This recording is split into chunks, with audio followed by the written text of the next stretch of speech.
और बड़ी खबर आ रही है मुंबई से। शिवसेना के मुखपत्र सामना के जरिए केंद्र सरकार पर निशाना साधा गया है। शिवसेना के बागी नेताओं को Y+ सुरक्षा दिए जाने पर सामना में लिखा गया है कि बागी विधायकों को सुरक्षा देना देशद्रोह की तरह है और इसकी कीमत केंद्र को भविष्य में चुकानी पड़ेगी। बागी विधायकों को सुरक्षा देना राज्य सरकार के अधिकारों पर सीधा हमला है। ऐसे शिवसेना के मुखपत्र सामना में लिखा गया है कि बागी विधायकों को Y+ सुरक्षा दिए जाने पर सामना में लिखा गया है कि बागी विधायकों को सुरक्षा देना देशद्रोह की तरह है और इसकी कीमत केंद्र को भविष्य में चुकानी पड़ेगी।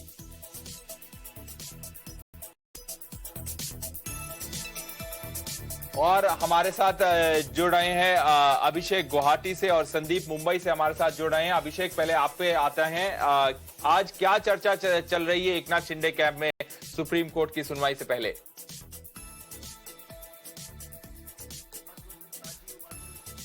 जी, अभी तो जिस तरीके से कल जो गतिविधियां हुई, राजनीतिक उथल-पुथल चली रही है, वही स्ट्रैटेजी बनाई जा रही है, लेकिन सबकी नज़र सुप्रीम कोर्ट के हियरिंग पर है जो आज 10:30 बजे होनी है।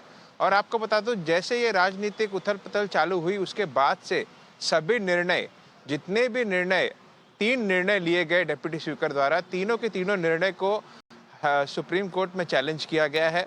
सबसे पहली बात, जो विधायक दल का शिवसेना के विधायक दल के नेता से एकनाथ शिंदे को बर्खास्त किया गया था और अजय चौधरी को बनाया गया था नया लीडर, उसको चैलेंज किया गया है। साथ ही साथ इस तरीके से नो कॉन्फिडेंस मोशन निर्दलीय विधायकों द्वारा मूव किया गया था, उसको डिप्टी स्पीकर ने खुद ही खारिज कर दिया, इसको भी चैलेंज किया है। और सबसे महत्वपूर्ण, जो 16 विधायकों को नोटिस इशू की गई है और जिनका समय आज 5:30 बजे तक रिप्लाई करने का है, उसको भी चैलेंज किया है। तो बहरहाल जितने भी डिसीजन डिप्टी स्पीकर द्वारा लिए गए हैं, सभी के सभी डिसीजन को चैलेंज किया गया है और इस पर सुप्रीम कोर्ट हियरिंग करने वाला है 10:30 बजे।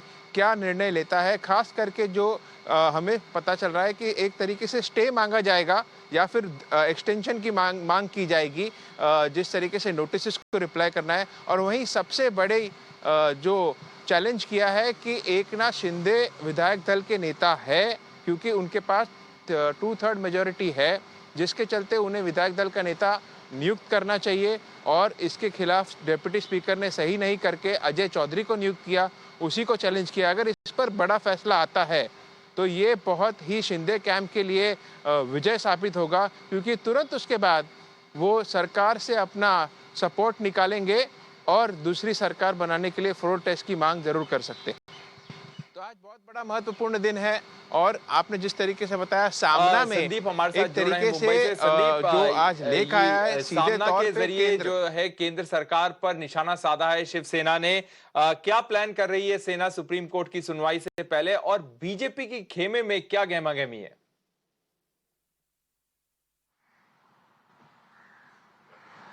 जी देखिए, बीजेपी की अगर बात करें तो सारा का सारा स्ट्रैटेजी कहें या प्लानिंग कहें, वो देवेंद्र फडणवीस के बंगले में जो है वो सारी चीज़ें जो है वो डेवलप हो रही हैं। और आपको बता दें, भले एकनाथ शिंदे वहाँ गुवाहाटी में बैठे हैं, लेकिन उन्हें असिस्टेंट जो है, किसी भी प्रकार का असिस्टेंस है वो जो है वो देवेंद्र फडणवीस और बीजेपी की तरफ से मिल रहा है। आपको बता दें कि जिस प्रकार की धमकी संजय राउत पिछले 2-3 दिनों से देते हुए आए हैं, उसको लेकर के भी शिंदे गुट में है काफी नाराजगी। और इसी को लेकर के जो है वो दीपक केसरकर कल मीडिया के सामने आए और संजय राउत के खिलाफ कई बातें की। आज फिर से सामना अगर आप निकाल के देखेंगे तो सामना में भी काफी कुछ जो है इन विधायकों के बारे में कहा गया है। उसके अलावा इन्हें जो सिक्योरिटी दी गई है उसको लेकर के भी विरोध दर्ज कराया गया। आपको बता दें कि जिस प्रकार से उद्धव ठाकरे हो या आदित्य ठाकरे हो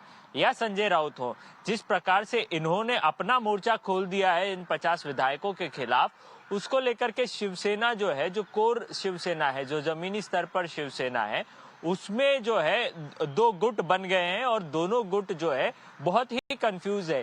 एक गुट जो है वो उद्धव ठाकरे के साथ दिखाई दे रहा है, वहीं दूसरा गुट जो है वो एकनाथ शिंदे के समर्थन में है।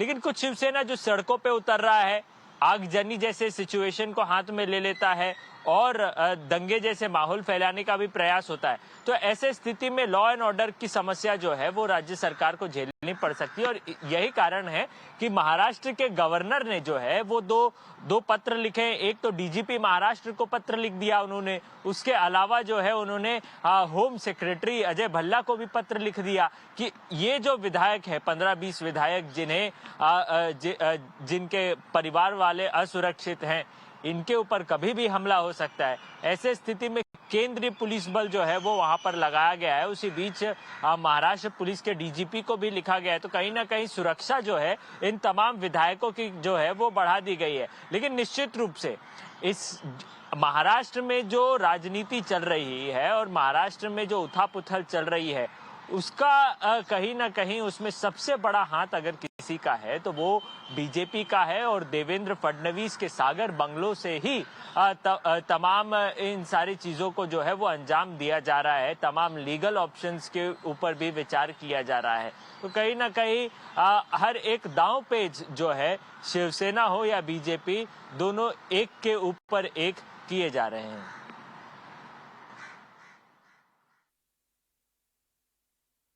तो सबकी नजर सुप्रीम कोर्ट पर टिकी हुई है। बड़ी सुनवाई से पहले संदीप और अभिषेक हमसे जुड़ने के लिए और बात करने के लिए आपका शुक्रिया।